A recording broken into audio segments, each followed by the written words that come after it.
চাঁপাইনবাবগঞ্জ জেলা হাসপাতালে জরুরি বিভাগে প্রতিদিন শতাধিক শিশু চিকিৎসা নিচ্ছে। এদের একটা অংশ হাম আক্রান্ত।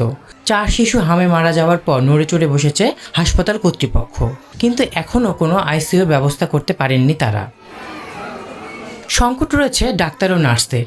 এর মধ্যেই 3 মাসে 600 হাম আক্রান্ত চিকিৎসা নিয়েছে, যার মধ্যে মারা গেছে 4 জন।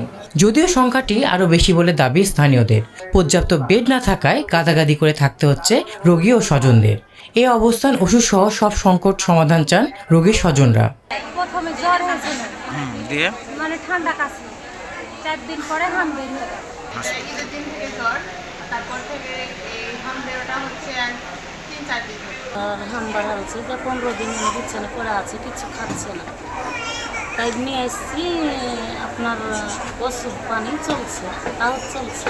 হাম প্রতিরোধযোগ্য হলেও অবহেলায় প্রাণঘাতী হয়ে উঠতে পারে বলে সতর্ক করলেন হাসপাতালে শিশু বিশেষজ্ঞ। সকল উইংকে ব্যবহার করে টিকাদানের বিষয়ে একটা ইমার্জেন্সি জারি করা উচিত বাংলাদেশে। জনগণের মধ্যে আবার একটা পজিটিভ ধারণা তৈরি করতে হবে যেন তারা তাদের বাচ্চাদেরকে টিকা দেয়। এবার যা হলো ভবিষ্যতে এর পরিণাম তো আরও খারাপ হবে। গত 1 মাস যাবৎ 50-এর অধিক হামের রোগী ভর্তি থাকছে, আর গত 3-4 দিন থেকে এটা প্রায় 70-80-র অধিক, মানে গতকাল প্রায় 90-এর অধিক রোগী ছিল, আজকেও তাই। হাম রোগীর সংখ্যা বাড়ছে জানিয়ে সংক্রমণ রোধে উদ্যোগ নেবার কথা জানালেন কর্তৃপক্ষ। একটা বড় অংশ শিশু কিন্তু হচ্ছে 9 মাসের নিচে, সুতরাং হচ্ছে ন্যাশনাল পলিসি, এটা যারা পলিসি মেকার তারাই ডিসিশন নেবেন যে এই আমাদের ভ্যাকসিন দেওয়া বয়সের লিমিটটা হয়তো আরেকটু নামায় আনতে হবে। যেটা হচ্ছে ওই 19-20 সালে হয়েছিল, যেটা হচ্ছে 2024 সালে হওয়ার কথা ছিল, সেটা হয়নি। এখন এই বছর 26-এ হচ্ছে দ্রুততার সাথে ইনশাল্লাহ হচ্ছে এই ক্যাম্পেইনটা হচ্ছে শুরু।